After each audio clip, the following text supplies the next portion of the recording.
Welcome to another episode in English with the Alchemist. Today we are going to dive deep into biomechanics, weight training, high-intensity resistance training, with a renowned personal trainer and accomplished author, but not only. His unique perspective has challenged conventional wisdom, opening new doors to a healthier and more efficient approach to fitness. We are talking about Bill DeSimone. Bill DeSimone has spent several years applying biomechanics to weight training in order to minimize the risk of both crippling and cumulative injury. With this talk, he provides an overview of his approach. We're going to review his latest book, Joint-Friendly Exercise, and check in with him about his previous books, Congruent Exercise and Moment Harm Exercise. This episode, recorded in 2020, has got all the show notes updated with the most updated links to the work of Bill DeSimone. Now, the coffee is quite ready, so let's jump into it. Into the podcast, of course, not into the coffee. Enjoy.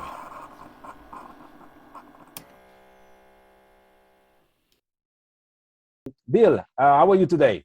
I'm well. Yourself? Yeah, fine, thank you. I really loved your last presentation on focus from REC conference. We will talk a little bit more during this interview. But first, I would like to start with your first works. I think they were the first two books you wrote, Moment Harm Exercise and Congruent Exercise. Am I correct? Yes, but saying the first two books makes it sound like there's dozens. Those are the only two. Yeah. Moment Harm was first around 2003 or so. And then Congruent was around 2012. And the next one will be coming out soon this year. So I like to give myself 8 or 9 years between efforts. Because of the good work, just the required time. Yeah. I really love the Congruent Exercise. Yeah. Please go on. Well, thank you. But I don't want to just rewrite other people's stuff. Mm-hmm. So a long time ago, someone told me the way you make money on the internet is not to wait until it's 100% good or 80% good or even 50% good. If it's just 20% good, just put it out. Someone will buy it and just keep putting stuff out.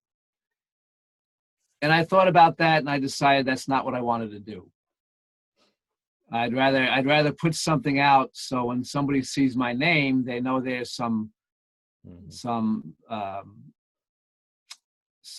thought or some unique effort behind it, not just hacking out, rephrasing Arthur Jones for the umpteenth time.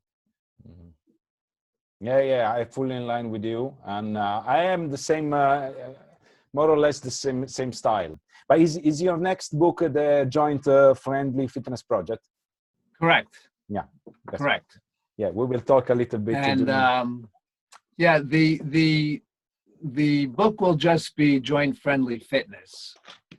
The word project refers to the internship, the book, or any of the other material I put out, and even including the training I do. So the project is really just a way of describing the overall work, so that there's a theme. Yeah. So for instance, you probably won't see me doing anything on diet or on motivational skills, because it's not related to joint friendly. You might see, you'll definitely see work from me having to do with weight training and joint friendly, and maybe cardio, maybe stretching and joint friendly. But that's kind of that's the theme I want to be associated with, of exercise instruction that's not going to have an unintended consequence. Perfect. That's the point. That's the good point today, in particular. But I really love the way the sketches. Who is drawing all the things in the joint friendly fitness? And that's pretty much me. Oh, cool. Cool. I really love the green, red, all the positions. No, well, so yes. Started for the people. Okay, in Italian, where congruent is translating congruente, so it means that. But maybe just to be on the same page. What's your definition of congruent? What does it mean exactly? Why congruent exercise? Okay, well, I stumbled onto the word when I was doing moment arm exercise, and literally I guess in mathematics, it means coinciding exactly when superimposed. So specifically a curve.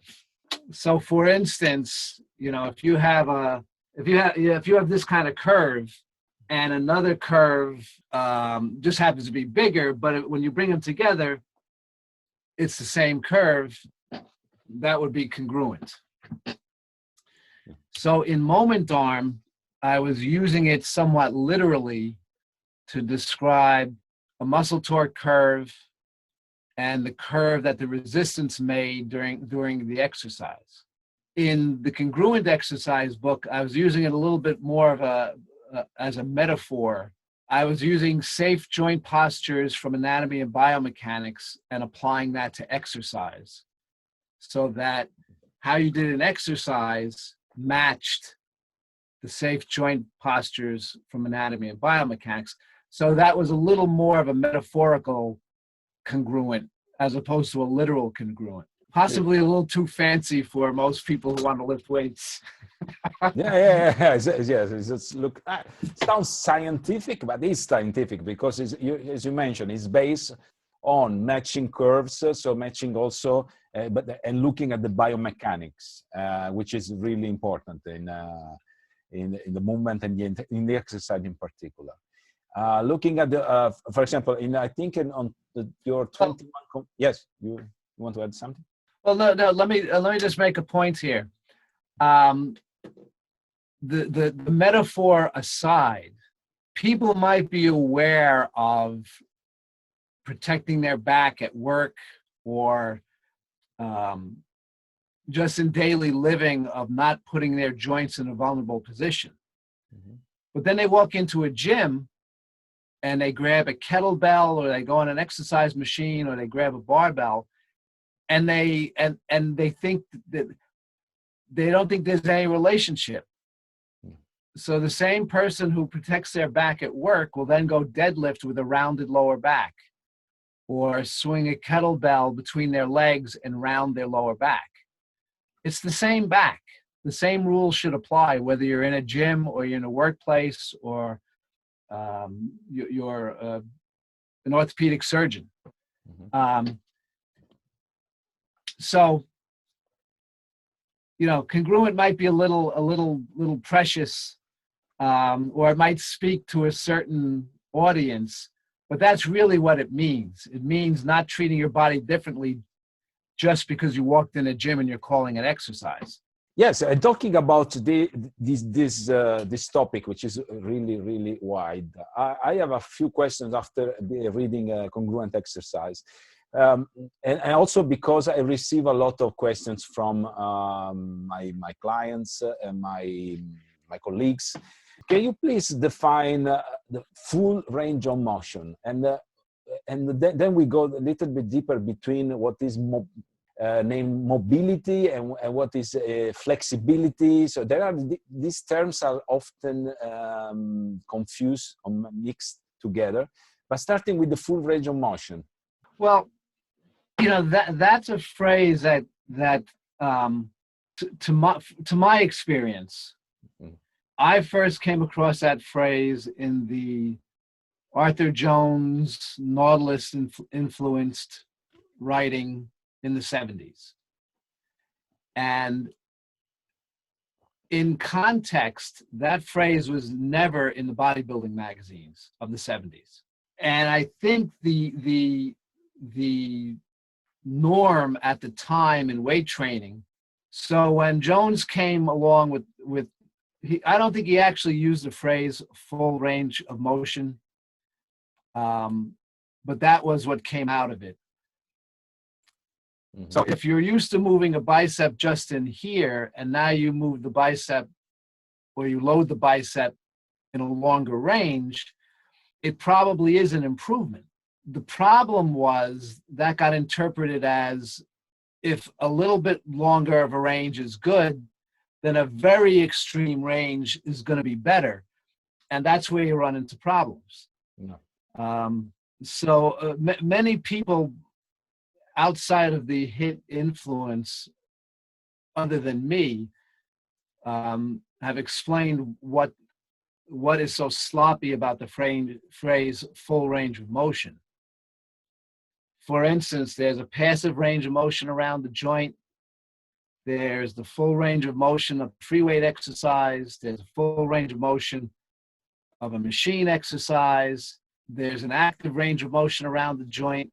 So in the context of short pumping movements that bodybuilders did, full range of motion meant something.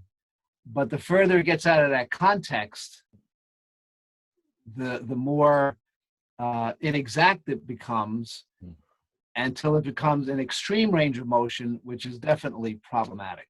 And the reason why an extreme range of motion is problematic is that you end up loading vulnerable positions of the joints, which is what caused those unintended consequences of exercise, mainly injury or chronic conditions being made worse. Exactly. What is the limit or the relationship between this excess of range of motion during exercise and what is called overstretching? Or is there any relationship, inversal relationship, or I mean, is one dangerous for the other? Well, it's very tough to talk in generalities compared to talking about a specific exercise. Okay. But in general, if you have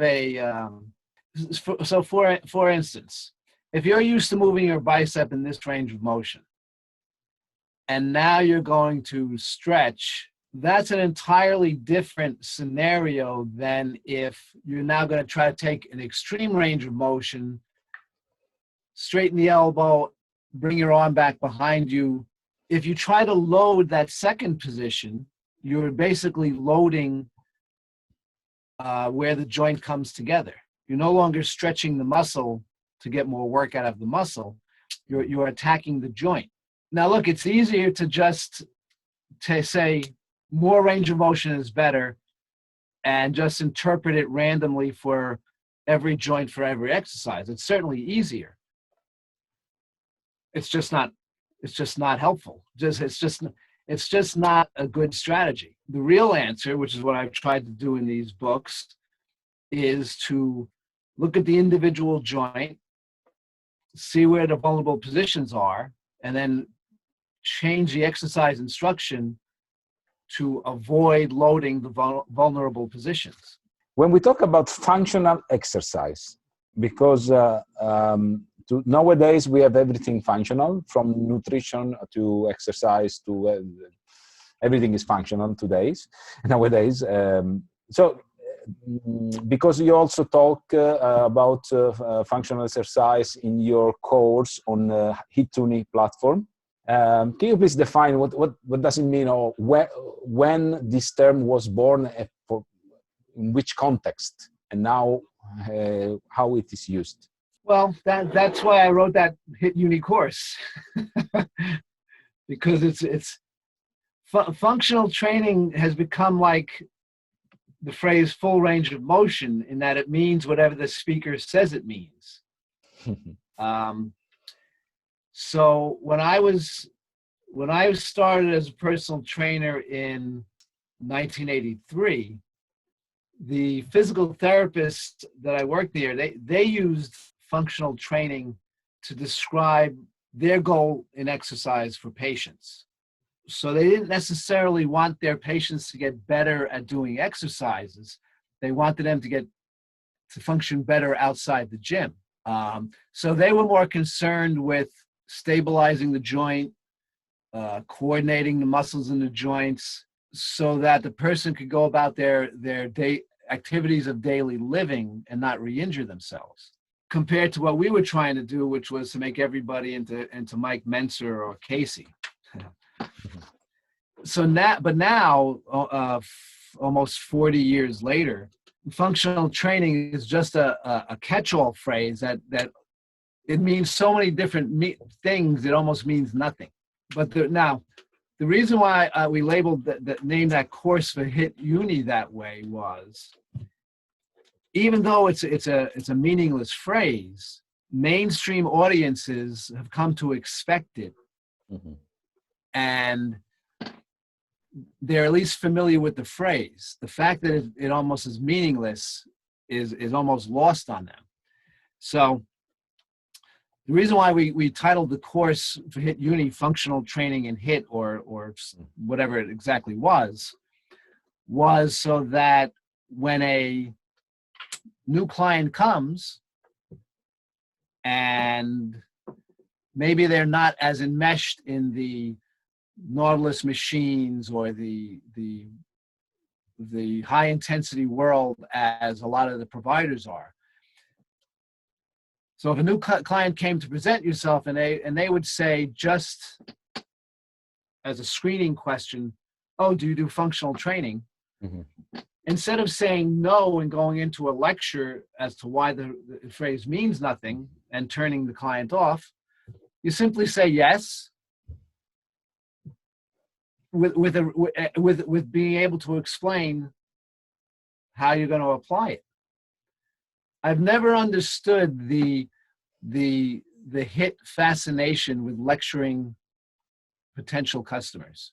So I think the mainstream of possible clients is far more familiar with the phrase functional training than they are with high intensity training or CAMs or any of the buzzwords that came out of HIT. The idea behind that course was, here's what you can find that's useful, and here's how you would apply it. Still in the framework of, say, a 30-minute workout 2 or 3 times a week.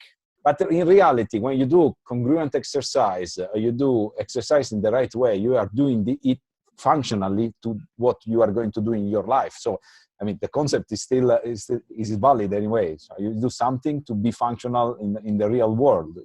This is the concept. Well, I don't know if I would go that far. No, okay. So, for instance, if you do congruent exercise, the point of congruent exercise was how to exercise and not bring on unintended consequences to your joints. It was about exercising safely. Now, to the degree that what you get from that exercise helps you in the non-exercise world, great. But it wasn't specifically designed. Congruent exercise is designed for what you do in an actual workout. I'm not going to claim that if you move the weight slowly and you follow my ranges of motion, that's going to make you a better runner or more agile on the basketball court. And I think the implication of functional training is that you're going to specifically do things to get better at other things. Whether that works or not is a different question. But my stuff is specifically aimed towards what you do in exercise and not have the unintended consequence. Whatever benefits you get from that, great. But if you have a specific weakness, or if you want to get better at something outside of the gym, that's where what I would consider functional training would come in. Right. So for instance, what I said in the course was you start with the basic half-hour controlled exercise-based routine. And then, but then at a certain point, especially if you overemphasize intensity and failure, at a certain point, the form breaks down for the sake of getting the additional rep or adding the additional pound. The reality of it is, most skeletons are going to fairly quickly come up upon the amount of weight that they can handle safely. So now the question is, okay, what else do you do with it? Excuse me. If that individual in front of you has aspirations other than the workout in the gym, that's where you pull select things from functional training in. For instance, if they're going to do a sport that has a rhythm different from what you're doing in the gym. So for instance, if somebody wants to run a 5K, that's a different conditioning than what, whole body exercise-based exercise delivers. If somebody wants to play basketball or volleyball, where they're going to have to jump repeatedly, practicing to jump safely is different than doing a slow leg press. So they might be complementary, congruent exercise and functional training, if you need the functional training. So if the congruent exercise gives somebody what they need, then fine. There's no reason to go past that. If somebody has a shoulder problem, a back problem, or not, it's not a problem yet. It's just a discomfort. It's just a weakness.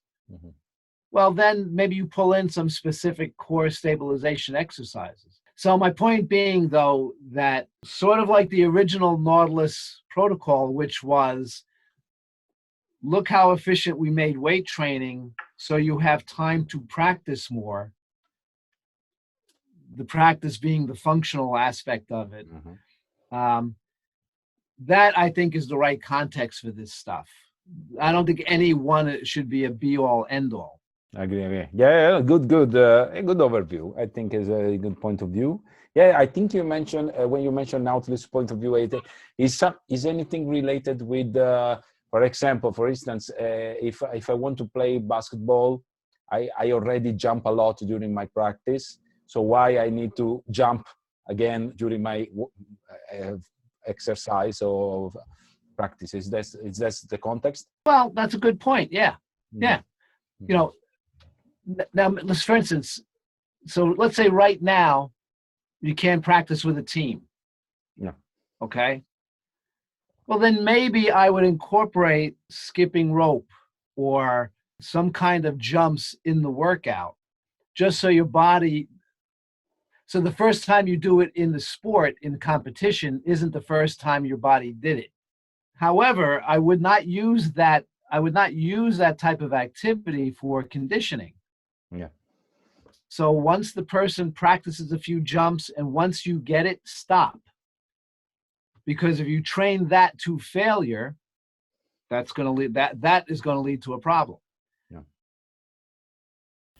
This episode is brought by ThinkFit, available at thinkfit.app, A-P-P.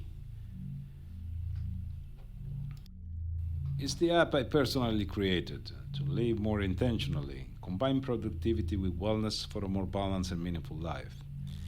Using ThinkFit, you will get more meaningful things done. You will reduce interruptions. You will know how to manage interruptions. You will physically move more, with a piece of mindfulness as well, for more energy recover and synergy between physical movement and flow state. The more you use ThinkFit, the more you get fit and get things done, but you have fit points in reward. Go today to thinkfit.app and try. You will be surprised.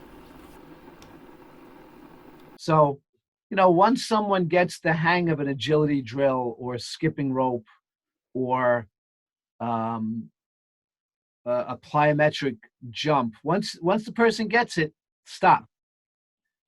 So this way the body remembers. The last thing the body did was how to do it safely, and not that you keep going back to it. And now fatigue makes technique flaws creep in, and now you're just practicing bad technique. So I think there is a way to do this stuff without getting too overboard with it. Yeah. Which, as with anything else, is really where the problem is. Well, going to my some personal questions I got. Are you using the whole body vibration in your practice? I never used this vibration. I have here a whole body vibration machine, but just for chance. But so, what do you think? What are your thoughts? Have you ever integrated this kind of stuff in your practice? No, formally no. I think there is something to it in the terms of stabilization. Mm-hmm. So, for instance, if you're on a when you stand or squat on a vibration plate, if your body doesn't stabilize the joints, you're basically gonna, well, industrial vibration is a negative, right? Yeah. They try to minimize industrial vibration. I don't think the whole body vibration for exercise is quite as extreme.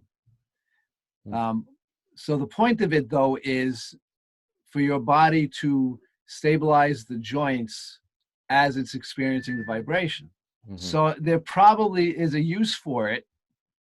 So for instance, I don't mind doing my weight training workout and then doing a separate yoga or separate exercises for the postural muscles. But you could certainly substitute the whole body vibration for that piece of the workout. Okay, because I think ultimately that's where I think it's working at, is in the body practicing stabilizing the posture. In that case, it's against the mechanical vibration. When you do yoga or Pilates, you're putting your body in a sort of you're practicing holding an awkward position. Mm-hmm. So similar, different mechanisms, but similar goals. Clear. I'm talking about awkward position because another thing I from friends and family, and so is you need to feel the burn in your muscles to have an effective workout. So this is something I try to explain. This is so. Is it right to tell them if you do the exercise not in a congruent way, or of course you're feeling something like maybe the burn that someone is referring as, okay, my muscle is working, I'm doing something.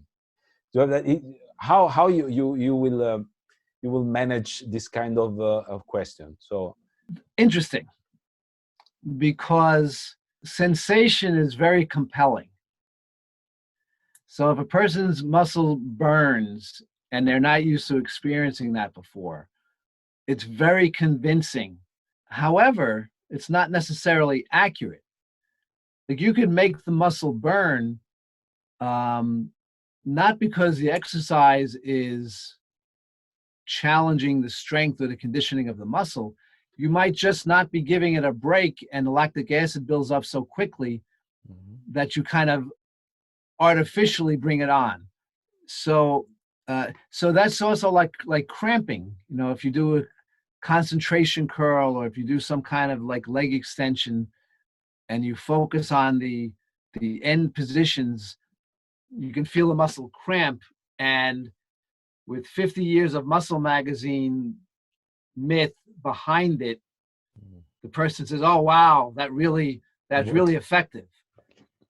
Well, it may be that effective training burns and makes you sore and creates a cramp.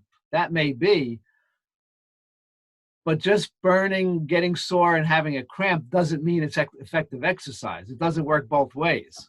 Mm-hmm. So, you know, the reality of it is some people you can't reach. Some people are you know, they want to be part of a larger something. And if they're locked into this idea that, oh, I have to burn, I have to want to vomit, I have to be gasping. Yeah, sometimes you just can't reach them. But what I try to do is coach them in the way I want them to do the exercise, and then bring on the burn, or then let the pump happen. You know, they may have to be more patient because it's going to be at the end of a set of 10 or 15 repetitions. Or for instance, what I've been doing a lot lately is 10 repetitions in 1 minute. So 5 in 30 seconds, which is a bit slower than people, naturally want to go. So if you take someone who isn't super slow influenced, for instance, and they do 10 repetitions, they're probably going to do about 10 reps in 30 seconds. They're probably going to try to just pump them out.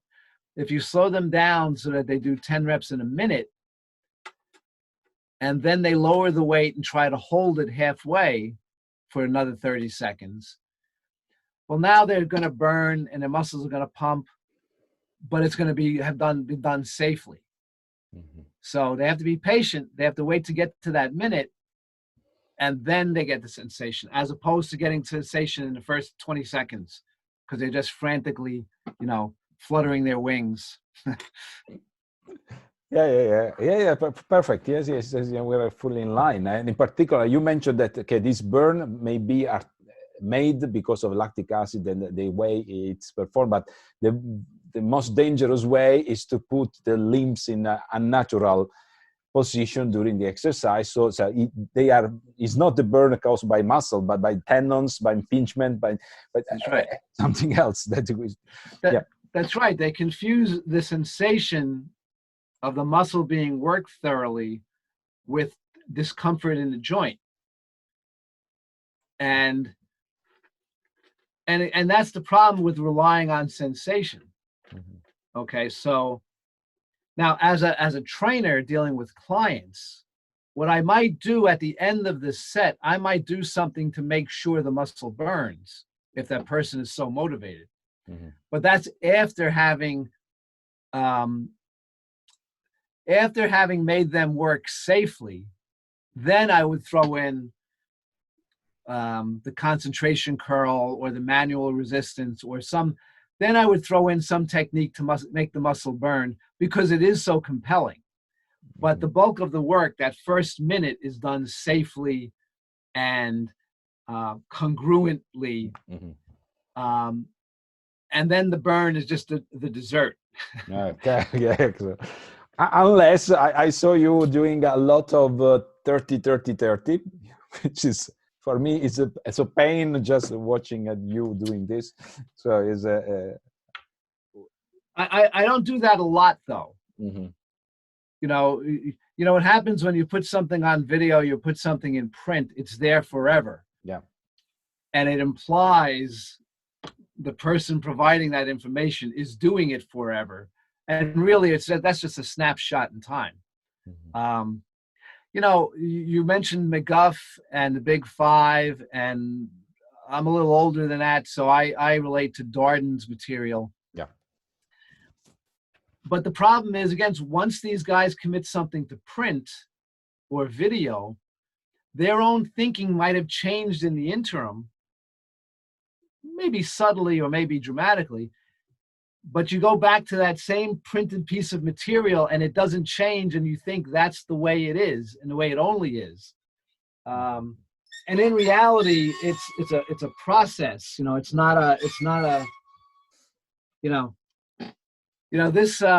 this is from the 1930s. You know, how to become a muscular He-Man. And there's a certain, there are a few lines in here that are pretty good. And there's a lot of stuff in here that you wouldn't really want to do. But if somebody got this someone was enamored of this in the 30s, they're thinking for the next 80 years, this is how to do it. And again, there's some gems in here, but things change over time. Things change as your physique ages, as your joints age. When you look at my stuff or anybody else's stuff, keep in mind that that's a way they were doing it at the time, or an experiment they were doing at the time. Is not necessarily an ongoing thing. For instance, while Darden did write about 30-30-30, in subsequent writings, he talked about some drawbacks that came up as he was doing it, and so he modified it a bit. But of course, it's very tough to be current with everything nowadays. Yeah, you're right. There's just too much stuff out there. You're right. But in general, your work is based on something that is more, biomechanics, muscle anatomy are not changing, so frequently, over time. So your work is pretty much, Then, of course, 30-30-30 may be a tool in the toolbox for, I don't know, certain goals, objective, or to variations, or I don't know. Yeah, of course. Just asked a few questions before closing. I would like to know a little bit the importance of breathing during exercise in your practice. Because I tell you why. Because a lot of trainers nowadays, so you breathe in during this eccentric and breathe out concentric, and so on and so forth. In other books I've read, breathe naturally as you. But the important is to avoid Valsalva or something like that. So what is your approach or your thinking about? Breathing, right. Okay.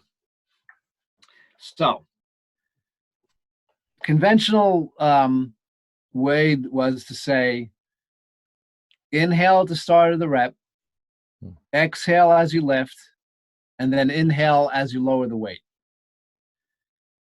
Problem with that is, that's fine at the first repetition, but as you get deeper into the set, you naturally want to breathe faster. So what I might do is I might start that way, but then I just remind people just to keep breathing. And if they have to kind of pant, just the fact of breathing is what's important, not the timing of it. Because otherwise what happens is, let's say you have a nice rhythm of 5 repetitions in 30 seconds. And now since you have to breathe heavier, you speed up the repetitions. Well, now you've kind of lost a little bit of control of the set. So I'd rather, I might tell someone to start that way, but then I just remind them to keep breathing as they're doing it. Now the Valsalva thing, where you choke off the air, very natural thing for people to do, because I think what's happening there is that, on the back side of your body, you have the spine for support, but you don't have a spine in the front. So what people are doing unconsciously is, by choking off the air, you create an air column in the front to have some stability in the front of your torso. And maybe if it's a life or death situation, that's a good strategy.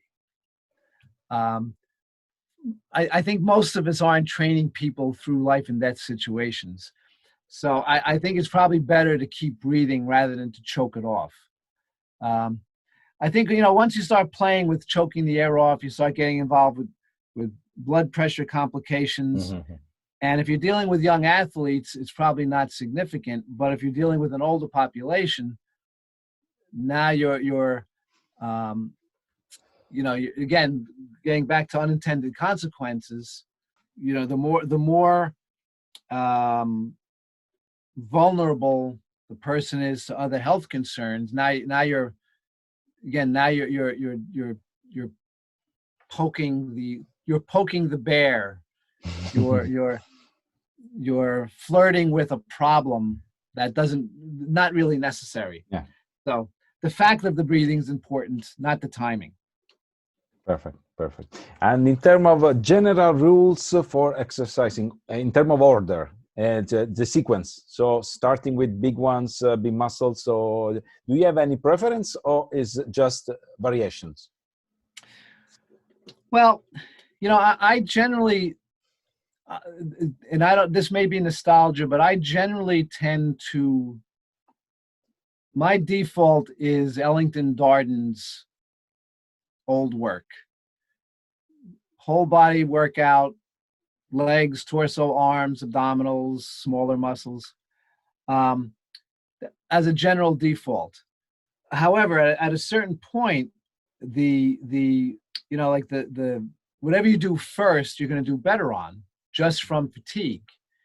Either that, or the workout's going to start to get stretched out, because while maybe you could use 30 seconds rest between the first 3 or 4 exercises, but then just from fatigue, you either need to go to a minute or 2 minutes rest, or that set is going to suffer.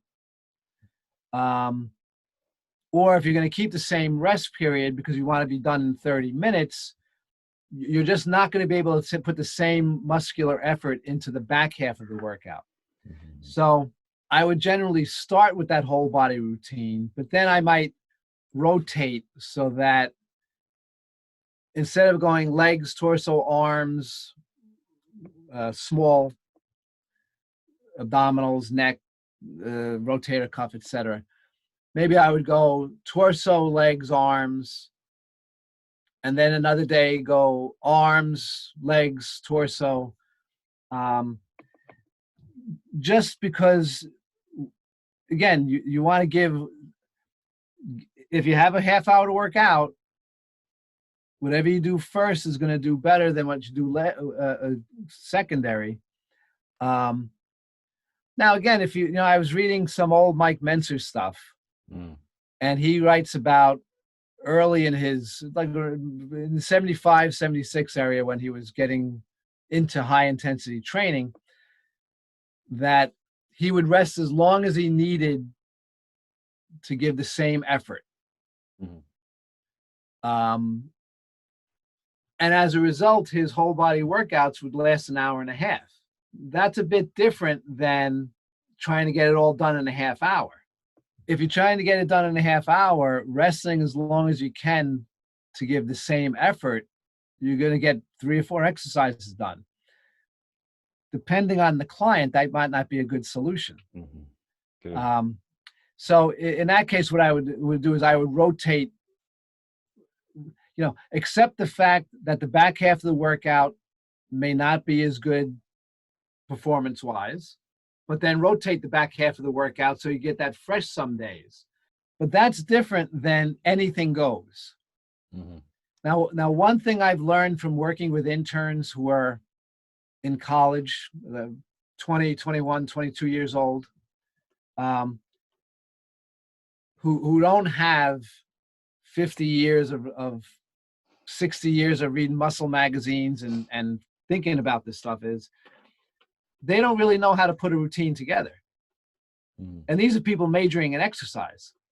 When I ask them, so what do you do when you go to the gym? Well, I do a little cardio, I do a little mobility, I do some weights. I said, but what's the framework? And they don't really, they don't really have one, because so much of the media is just random assembling of exercises and activity with no priority, with no filter. In my time, the 70s, that's when Nautilus was getting prominent, and Darden's work and even the muscle magazines at the time, you had routines. Mm-hmm. This is what you did for your shoulders. This is what you. So the idea of building a workout to someone like me, absorbing all that stuff, that's second nature, designing a workout. The issue is getting the person to motivated to push hard and stuff. But that is, as Nautilus has gotten less prominent and as the muscle magazines have gone away, that seems to be a casualty. Mm-hmm. That the workouts are a little bit aimless. They're just kind of throwing exercises at people because they saw it recently on online somewhere. Yeah. So bottom line of that is, again, I would default to a whole body workout, big muscles to little muscles. But at some point, I would start to change the order so that you can hit different things when you're fresh. And again, that's assuming you don't want the workout to get too drawn out. No. If you don't mind resting long enough to put the same effort out there, then you may never have to change your routine. You would just rest long enough so that you could give that same effort. Mm-hmm. Yeah. Yeah, and in this case, I apply this approach. In this case, it's very useful to keep trace in terms of I don't know if you use any journaling or anything like that, because as you mentioned earlier, the performance will change quite a lot depending on the. So if you start with legs first and then you start with chest, another time you will see the numbers will change. If you don't keep trace of the sequence of the workout, you look at the numbers. So why I did this kilogram of pounds last time, and then my performance decreased. It's not a matter of decreasing the performance. It's the fatigue, systemic fatigue, is all this stuff. Yeah. So just to know where to find you and the Joint Friendly Fitness Project status and timeline. Well, let's see, so each exercise in the book is going to have 4 pictures: a bad start, an optimal start, an extreme start, an optimal finish, and an extreme finish. So what I showed in the focus slides, those were the optimal. Actually, you know what? I showed the optimal, and then I showed the extremes separately. But in the book, they're gonna be on a 2-page spread, so that when you look at an exercise, you'll see an extreme start, an optimal finish, extreme finish, with information underneath. So those photos are all taken, and now they're being formatted for publication. And then the other thing is the newsletter I put out, which with the hiatus, I've been able to put out weekly. So and that's really the rhythm I want to be in, because that's going to be the main way I stay visible, rather than social media, for instance. You know, so it becomes kind of a trick how much content to put in one newsletter, because I don't want it to be so onerous that people don't read it. On the other hand, you don't want it to be fluff either. You want to have something worth opening, worth reading. But I think I have a rhythm now of what topics to include and just about how much to put in. So generally, it'll be an excerpt from Joint Friendly Fitness, and then there'll be like a rotating topic. And then for fun, I go into muscle media sometimes, like some old I really like this. Old articles, right? I've got a whole bunch of ads from the backs of comic books in the 70s and 80s, advertising different muscle stuff, with some of the stories behind that, that's fun. I mean, that's not particularly useful. It's just fun. And then the other thing I'll rotate in there will just be either random excerpts from something else, or whatever I feel like writing about. I think last time I wrote a bit about working out at home, which didn't really fit into any of those categories, but I felt like doing it. So this way, social media has its pros and cons, a lot of cons. I think the weekly email is a good way to communicate with people who are interested, rather than just scattering stuff on social media that gets overlooked in the next 5 minutes because something else came along. This way, people sign up for it, they get it once a week. If they want to save it, read it later, they can. If they want to read it right then, And this way it looks more like a body of work rather than, like I said, just random social media posts. So. No, I fully agree. Yeah. Just I will put the link out where to find this newsletter in the show notes after. And I really love the newsletter. I really love this advertising, old-fashioned one. And the other point is the black and white pictures in your book. So it's a good choice. That's very interesting. That's very interesting. So number one, color pictures are too distracting. You start looking at the skin tone of the person, you look at the clothes, you look at the backgrounds. It doesn't really, they may look, the color pictures might look more natural, but I don't know that they convey the information you want to convey as well. So that's number one. But number two, part of this is nostalgia, because when I started reading the muscle magazines in the mid-'70s, early '70s, they were black and white. Yeah. And so they made for a very dramatic photo, right? Just like, film noir or black and white movies, it's not natural by any stretch of the imagination, but it can be very dramatic. One thing about those pictures too, I'm very careful about showing where the joints are. I mean, I've seen more than my share of muscle media where the subject is wearing baggy clothes or they blended in with the background. There was no point to it. And again, to give credit where it's due, Darden had a book out a few years ago. 1 minute. So this book of Ellington Darden's a few years ago. Wait a minute.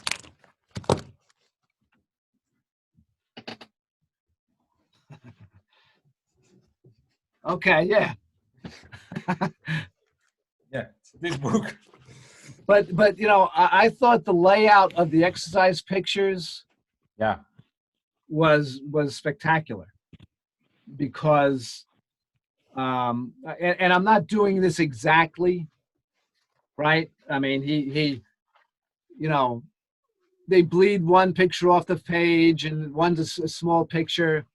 So I'm not copying it exactly, but I just think this is such a clean presentation. The subject is focused, but the backgrounds are kind of faded, so that you're not distracted by the clutter in the background. I just think this is such a just such great communication in this book that I pretty much, I mentally refer to it all the time whenever I'm designing something. Yeah. Designing something of my own. I'm not a professional designer. Yeah. So the book, the newsletter, the internship, those are the main things, right? Stuff like conferences or seminars or even interviews, that's really not up to me. That's up to people putting it on. So I try to accommodate that when it comes up, but that's not something I aggressively try to pursue. You're probably never going to see me pop up or be in a banner ad somewhere. And if you do, I'm not doing it. Someone else is doing it. Clear. No, clear. Yeah. No, I just want to reach you because of your experience, because I'm following the high intensity podcast, and I've seen more than one time your presentation at the 21 convention.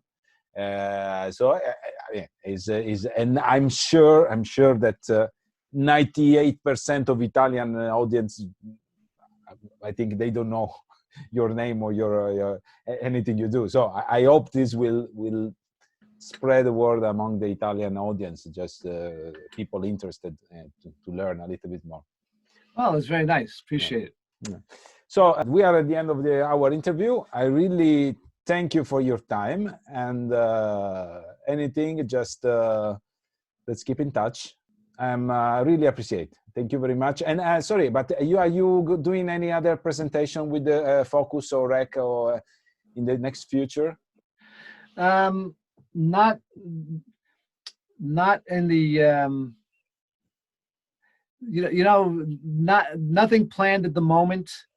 but I think, since March, I've done, I did Cassandra Av's podcasts. I did Focus.